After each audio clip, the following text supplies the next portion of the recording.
This time, I'd like to call the City of Twinsburg Caucus meeting for October 10th, 2023 to order.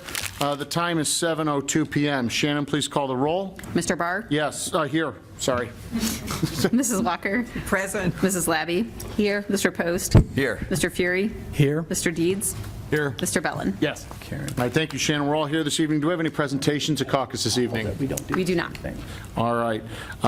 Moving on to items for discussion. I believe we do have a few department heads with some items this evening. The city engineer, Amy Moore, is here. Would you like to start us off this evening, Amy? Good evening, Council, Good evening. Mayor. I'm going to go through pretty quick.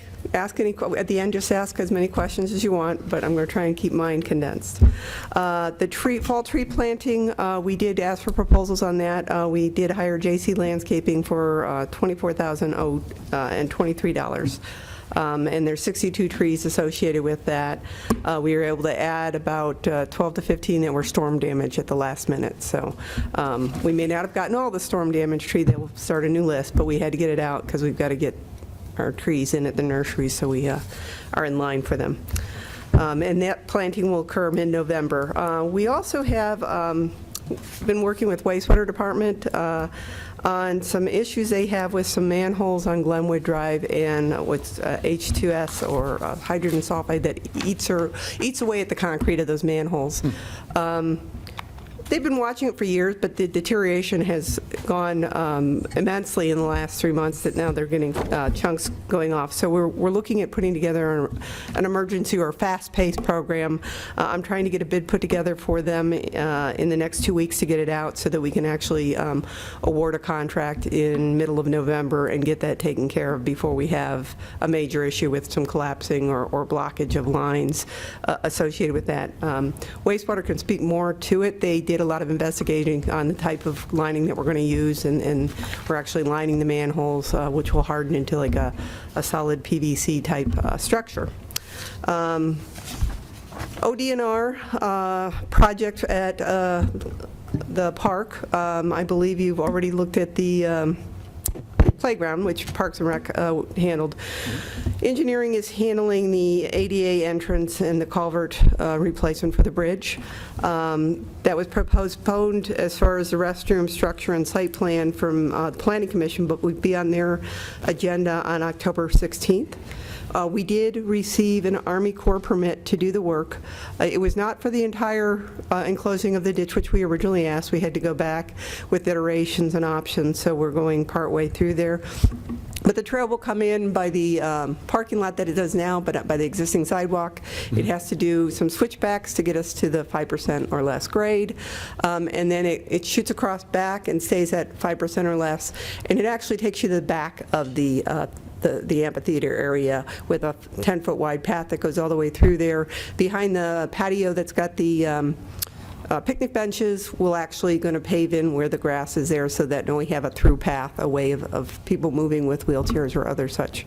And then they're not having to be taken down and just left in the pit Great improvement. area. Yeah, be nice. So we are, again, hoping to get that bid in between, or get it bid so that it will be around Thanksgiving time or before Thanksgiving. We have that opened up and awarded. And it also includes with it the fill material for that area for the Liberty Road water quality pond updates that we've had on the plan for the last 2 years. We bid it 1 year, it came too high.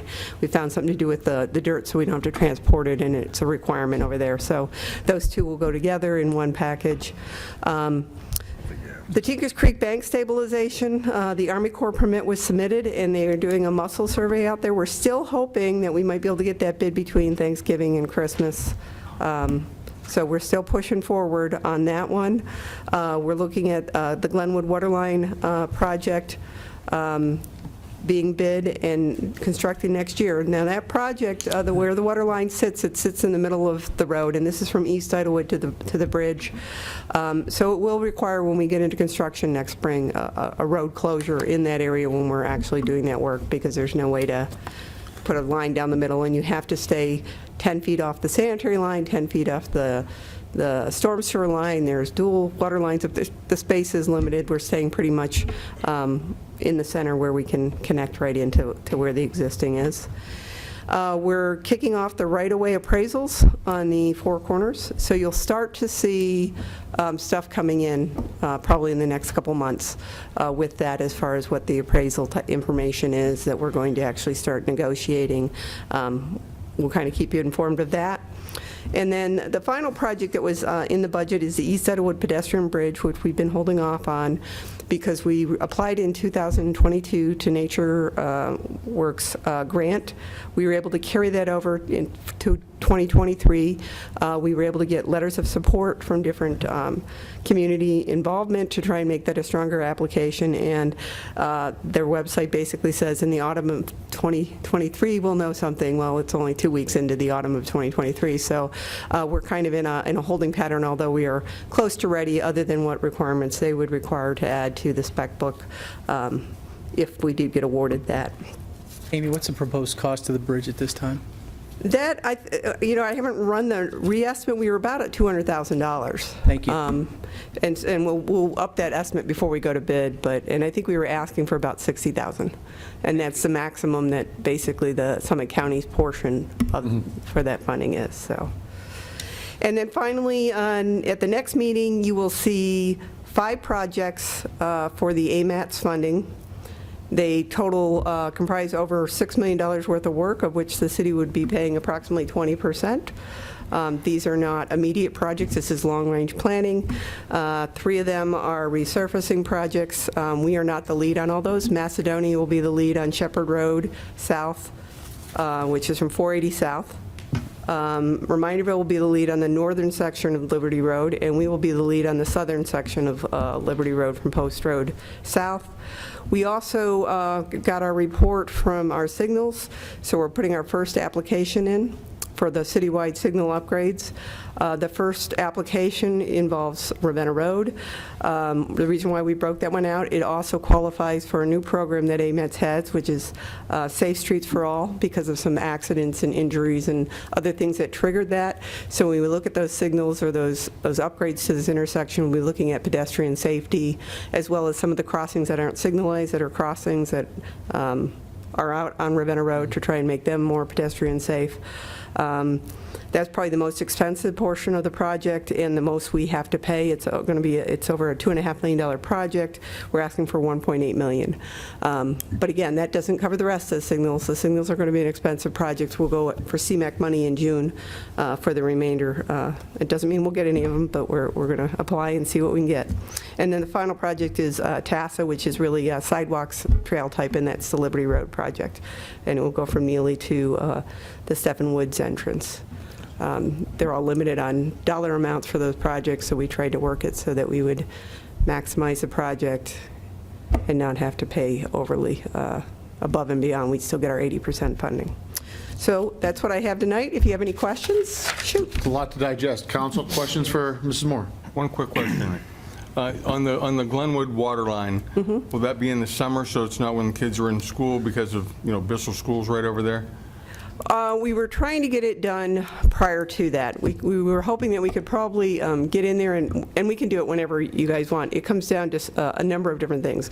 We have a staff of a smaller staff for inspection services. The resurfacing projects always go from May through July, August at latest, when the weather's warmer for the surface to go in. We will have to fix the trench. We were hoping to start at the end of March when spring break starts, get a lot of it in March, April, May. Don't have to, but that's kind of what we were looking at for scheduling of individuals, because I really don't have any outside firms lined up financially on the budget to hire consultants to do inspection services. We were looking at doing all of our inspection in-house, and therefore I kind of stagger things associated with that. There is East Edelwood Drive. There is elements to there. We usually work with the bus garage when we have projects going on. I'm not sure they're really, you can get down to Nantucket. I don't think there's really any houses past Nantucket for that bus can turn around. We'd still get a bus to turn around there. Right. If as best we could, and that's why I was looking at if we got it set up, got a bunch of the digging done the first, week, but it's going to take multiple, it's going to take multiple months to get it done, so it's going to be It's close. not just a 2-month process. Yeah, it's going to be a few months. It's not a huge, long section, but it is going to take some time.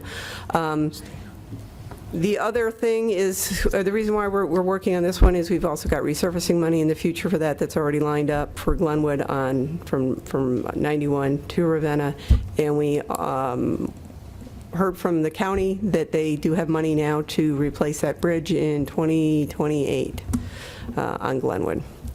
So that will be another project that will be long range, but it will put a new permanent trail. Right now, they've attached a wooden structure to the side that we get a lot of complaints or concerns about condition, as well as the structure has been rated, load rated, so it actually was eligible for funding in this last round. So. Wonderful. Thank you.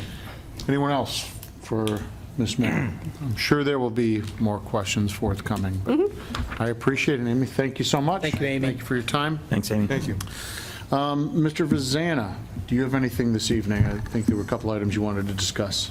I do. Thank you, Mr. Barr. Thank you. I won't be taking up too much of your time tonight, unlike some other times when I have been known to steal a good portion of the meeting's Doing it time. now. Every conversation that same way. You got me dead to rights. Brief, bright. All right, well, I'll jump right in. So we, as I would say all of us know, and probably many in the audience here tonight, the regulations and the codes that we have for the built environment around us here in Twinsburg, specifically your building code and your planning and zoning code, are very important to what our community here looks like. But those codes and regulations only go so far as it relates to enforcement, or rather needing to enforce those codes. So the mayor and myself and the prosecutor and the building director and our planning and zoning department have started some conversations and have met to discuss essentially an overhaul of that framework for our planning and zoning and our building code enforcement to introduce, I would say, a blend of clarity with respect to the users of the code, the people that live here, build here, and so forth, and then also to ensure that we're incentivizing compliance. To that end, I just wanted to take a minute tonight to let you know that that's a project that we've started. We will be obviously seeking report and recommendation from the Planning Commission on any changes that we propose. And after that report and recommendation would come to this council, where you would hold a public hearing and you'd follow the standard legislative process, 3 readings, and the opportunity for the public to get involved outside of just that public hearing. And before I end tonight, you might say, okay, well, why? Is it broken? Is there something wrong with it? I'm not going to answer, I'm not going to say it's broken or there's anything in particular wrong with it, but I will just note that, and I put some notes here for us to think about as we head in on this project. Within the planning and zoning code, under offenses that there is no penalty specified, there's a reference to an unclassified misdemeanor with a fine of between $150 and $500. With respect to subdivision and landfill regs within that same code, there's a reference to a $100 to $500 fine, and then subsequent offenses, effectively a first-degree misdemeanor, which would be up to a $1,000 fine and up to 6 months in jail.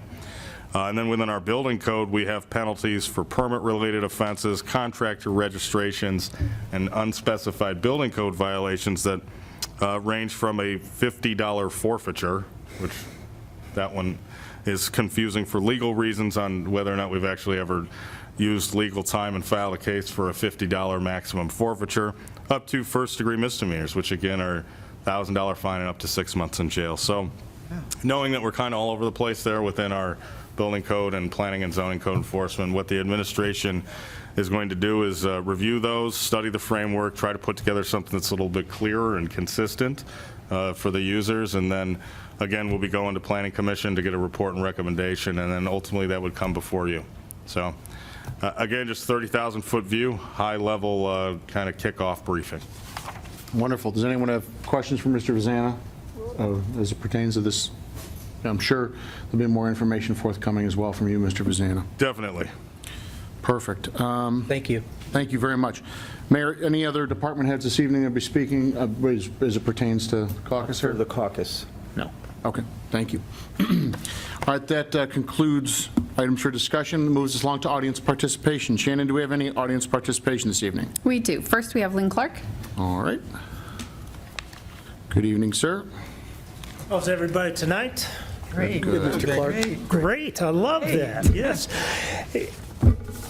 Once again, just wanted to say hello to everybody and go back to one of my favorite topics. Lynn Clark, still live on Old Mill Road. Thank you for the you, cue sir. there. So this administration stated it was going to be transparent. And perhaps my memory was a little bit cloudy, so I went back to Webster. And it says transparent means frank, guileless, easily detected or seen through, obvious, readily understood, and clear. So I've made several public records requests, as I believe have been discussed previously, and I've gotten a wide range of response, although my request form is pretty consistent. Sometimes I've actually gotten the public records. Sometimes I've gotten public records with redactions. I've gotten incomplete public records. I've gotten responses stating what I wanted was information, not public records. And then I've also gotten response citing scads of legal citations, which I'm still trying to wade through. And I've also gotten the infamous null response, which means nada. Never once have I been contacted to ask for clarification if there was some confusion about what I was seeking. Now, this version of transparency is a little bit different than what my perspective was, and I hope that the city administration tries to improve that. Thank you. Thank you, Mr. Clark. Shannon, do we have anyone else? Yes. Next, we have Bob Thews. All right. Good evening, sir. Good evening.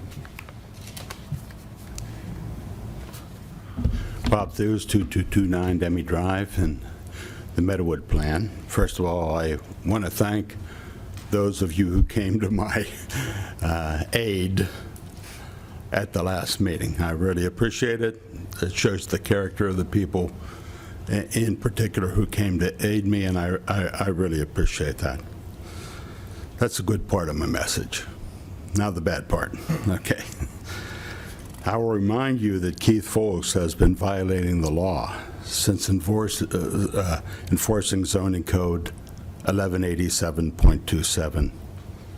It's been at least a month since I've been demonstrated this in front of the council, and the fact that zoning 1187 is illegal. I have documented law cases telling the city that they are not in compliance. They could not implement the UDC, of which 1187.27 is a part. I have offered this info to any and all members of the administration. As it stands today, the city has refused to even acknowledge this information, except for one member of council, Mr. Deeds. I now understand why this is. Keith Folks was directed to take this action by Mr. Van Zano, our law director. Mr. Van Zano must feel that he is above the law, or it's ignorant of the situation, is too lazy to research it. Either way, I've offered adequate opportunity for him to reverse this illegal action. Remember when the new mayor took over and he said, give us a chance to work together. Well, I tried. I guess that doesn't apply to me. Since you, as a city, feel confident in your ability to violate the law, of which I cannot do anything, then I feel that it is my responsibility to let the city residents know exactly what you are doing and to check anything that the city tries to enforce, since it is very well could be unlawful. Also, I would advise the community of all the elected officials who agree with this and could care less about them. Thank you very much. Thank you, sir. That's all we have this evening. Okay. Okay, so he's been done. All right, moving along. We have no pending legislation this evening to discuss, so that moves us into the miscellaneous portion of the meeting. Council, does anyone have any miscellaneous items they would like to discuss? I do not.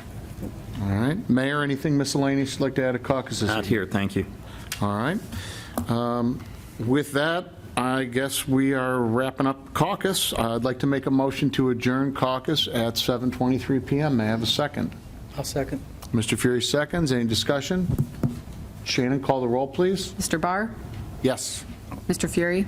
Yes. Mrs. Walker? Yes. Mr. Post? Yes. Mr. Bellin? Yes. Mr. Deeds? Yes. Mrs. Labby? Yes. All right, we're adjourned at 7:23. We'll see you back here at 7:30.